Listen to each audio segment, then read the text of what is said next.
On Tuesday, former President Donald Trump finally posted his $175 million bond to the state of New York.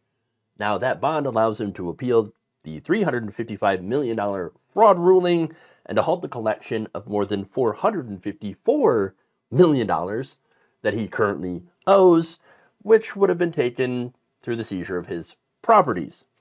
Now, after posting the money, he immediately took to truth, essential, and raged, predictably. I've just posted a $175 million bond with the sadly failing and very troubled state of New York, based on a corrupt judge, an attorney general, who used a statute that was never used for this before, where no jury was allowed. There was no crime or damage. There was only success. And happy banks. The happiest banks. The most tremendously happy banks. They were smiling ear to ear. Really? Okay, look. Now, the obvious question here is, wait, even though the appeal amount was lowered by an appeals court to his benefit, that's still a lot of money to come up with. Okay? $175 million, where to get it? Well, it turns out it is from a used car salesman. Not kidding. According to Newsweek, Knight Specialty Insurance Company posted the bond for Trump. Knight Specialty is a California-based company owned by something called the Hankey Group. Its chairman, Don Hankey, is pretty wealthy, with a net worth of more than $7 billion.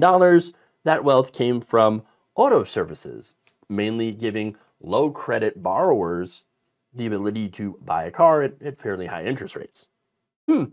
Now, according to MSNBC legal expert Lisa Rubin, that company that underwrote Trump's bond in the New York Attorney General's civil fraud case is owned by Don Hankey, the so-called king of subprime car loans. But that's not all. Hankey, who was numbered 128 on Forbes' 2023 list and 317 on the 2023 Forbes Billionaires list, made his money in auto services, but he is also believed to be the largest shareholder in Axos Bank. Axos Bank also refinanced Trump's $100 million loans on Trump Tower and $125 million for Doral in 2022. Both loans are not due until 2032, the maturity date, according to the Office of Government Ethics disclosure Trump made back in August of 2023. So, yeah, Mr. Hankey has some ties to Donald Trump. Who would have known? Who would have known?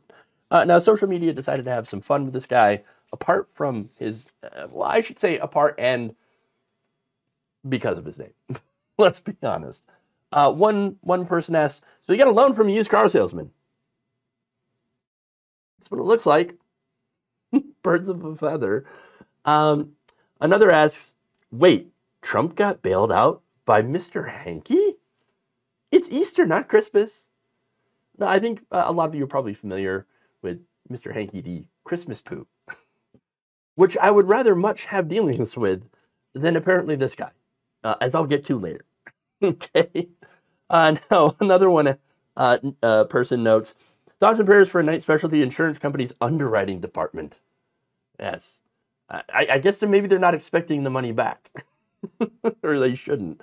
Another says, hope he didn't put up True Social stock as collateral.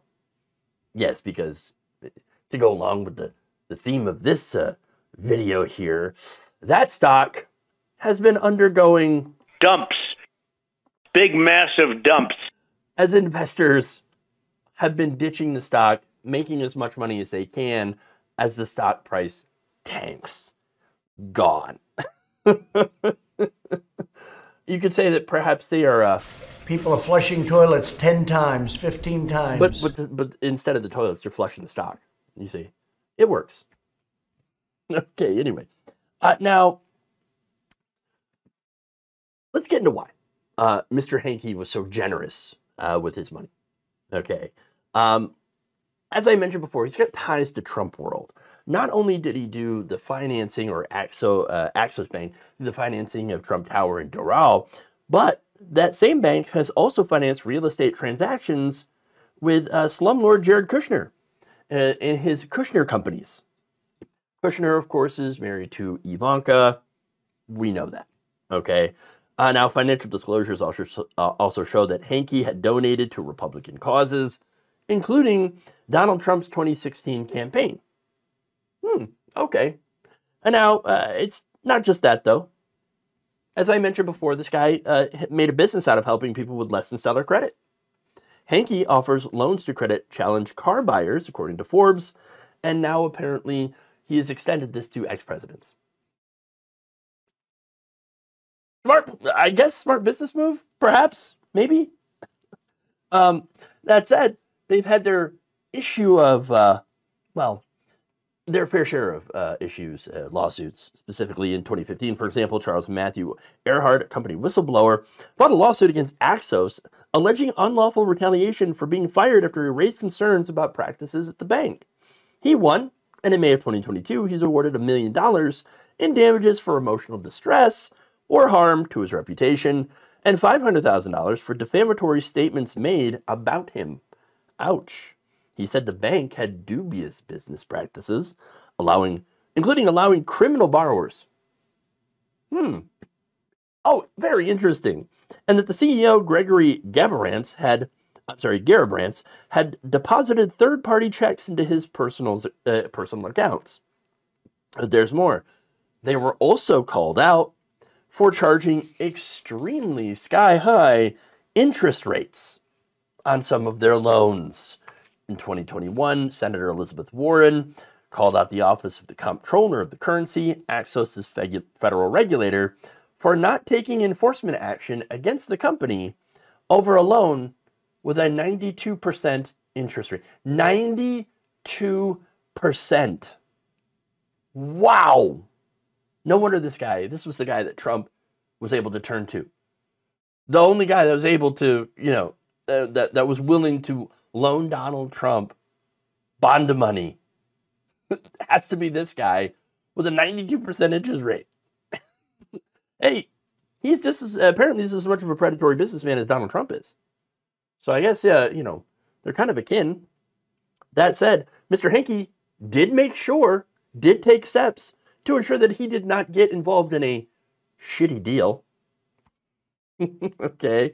I know. They call them dumps, big, massive dumps. He said, "This is what we do at Knight Insurance, and we're happy to be able to accommodate the ex-president in this situation." I'm sure you are. I'm sure you're thrilled. I'd say it's more of a business decision, he said, but I happen to also be a supporter.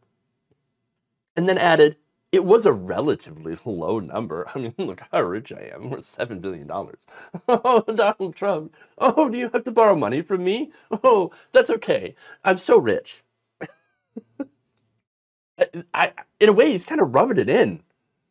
So, I don't know. Mr. Hankey rubbing it in. That's funny. And then said, Donald Trump put up all the collateral in cash. Well, he better. Wouldn't trust him otherwise. What with the property valuations, the whole, issue that he got into the state of New York with inflating his assets to get better loans. Yeah, you would hope he'd put it all up in cash. But here's the thing, though. Bit of a darker turn on this, okay? So when you think about a presidential candidate, or a president, by the way, that is in a lot of debt to a lot of different people, including now Mr. Hankey, okay? What is that going to mean for policy, okay? I mean, he says, well, this is what we do. We loan money to apparently now ex-presidents who are in, a bit of a financial pickle. And what is he going to do to get that money back? Donald Trump wins the White House in November. Well, these guys are going to come calling. Because as president, you can do a lot of things. Do a lot of things to help businesses or to help CEOs get out of trouble. This is the problem with having an indicted criminal, alleged criminal, running for president, taking loans from shady car salesmen or even shadier governments. He's got to owe that money back. And, well, what he may not be able to repay in cash, he could repay in kind with favors.